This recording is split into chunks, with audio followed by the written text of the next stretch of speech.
This is a disturbing memory from my childhood. I was about 7 or 8 years old. My mom usually took my brother and me trick-or-treating every year, but that particular Halloween, she dropped me off at my friend Sean's house instead. Sean, our friend Johnny, and I were supposed to go together. Johnny and Sean were both a year older than me, and we met while playing around the neighborhood. Sean's family situation was always a little odd to me. His sister was in her early 20s and always seemed to be the one watching over him. His house smelled strongly of cats, and his sister usually had different guys over whenever I was there. She never greeted me or acknowledged me. She was always cold and distant. I rarely saw Sean's mom. She apparently worked out of town, and I never saw his dad. That Halloween, my mom assumed Sean's mom or sister would come with us. But once I got there, it became clear no adults would be joining us. At first, I felt uneasy about it. My mom would never have allowed it if she knew. But there was also a thrill in being on our own. We started trick-or-treating around 5 p.m., hitting house after house. Johnny was always quick to lie whenever an adult asked where our parents were, saying his mom was up ahead with his sister. The night went smoothly for a while. After a couple of hours, we went back to Sean's house for pizza and candy while watching Halloween specials on TV. Later, Johnny's mom picked him up, but Sean and I weren't done yet. Around 8 p.m., we headed back out for round 2. It was much darker now, and most trick-or-treaters were gone. We wandered into a quieter part of the neighborhood, where fewer houses had lights on. That's when we noticed a man a few houses behind us, pushing a stroller. He was moving slowly, softly singing and shushing what we assumed was his baby. Eventually, he caught up to us and asked how our trick-or-treating was going. We told him it was good. He smiled and said it was getting late. He was heading home and could give us his leftover candy. He pointed to the small bag hanging from the stroller handle and said he had a bunch more at his house, since he didn't get to give much away while taking his daughter for a stroll. The stroller's top was folded down, so we couldn't see the baby, but he said she was asleep. We followed him as he pushed the stroller ahead. The streets were empty, eerily quiet.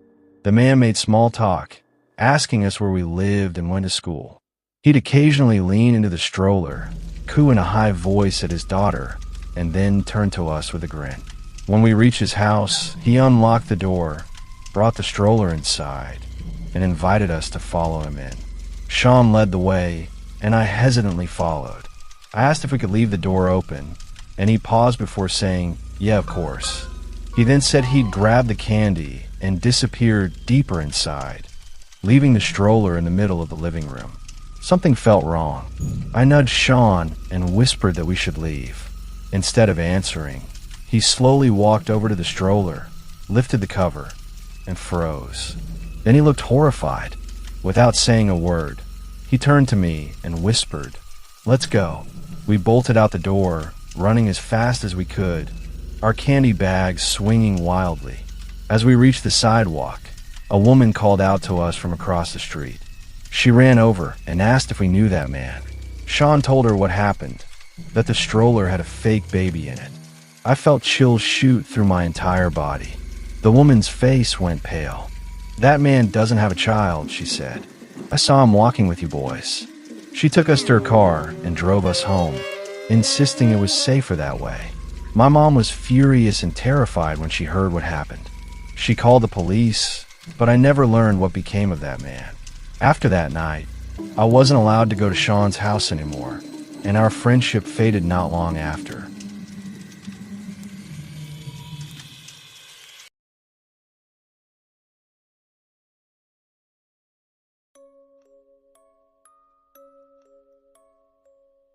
It was Halloween night, 2016.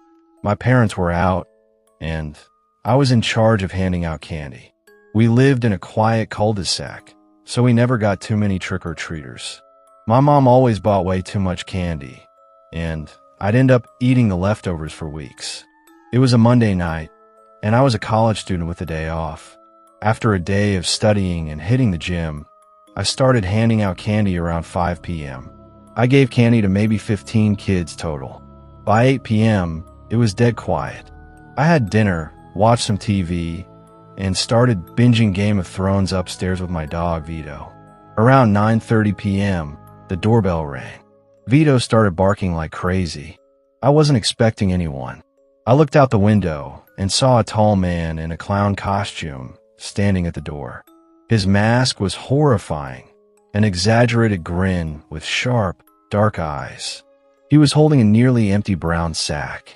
I didn't open the main door, just a glass storm door, and said, "Sorry, we're out of candy," before quickly closing and locking it. I felt uneasy. He didn't look like a teenager or a dad. He was too tall, too still.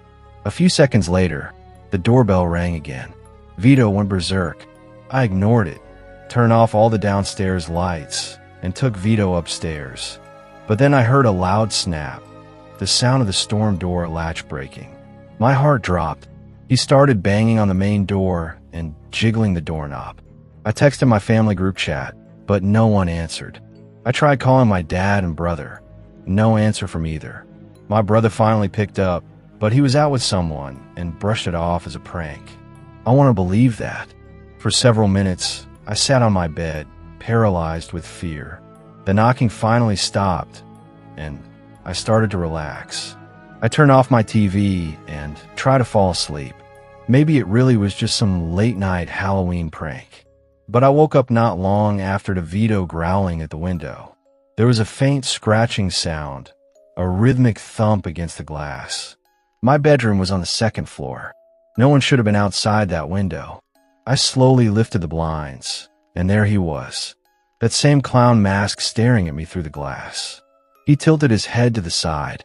I screamed louder than I ever had before. I grabbed Vito and my phone and ran into my parents' room, locking the door behind me as I called 911.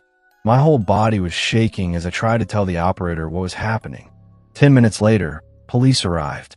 They found the storm door latch broken, and my dad's ladder leaned up against the side of the house, just below my window. The man had gone into our shed, taken the ladder, and climbed up to where I was sleeping. The police never found him. I still don't know if it was just a twisted Halloween prank, or if that man had much darker intentions. Either way, that was the last time I ever opened the door on Halloween night.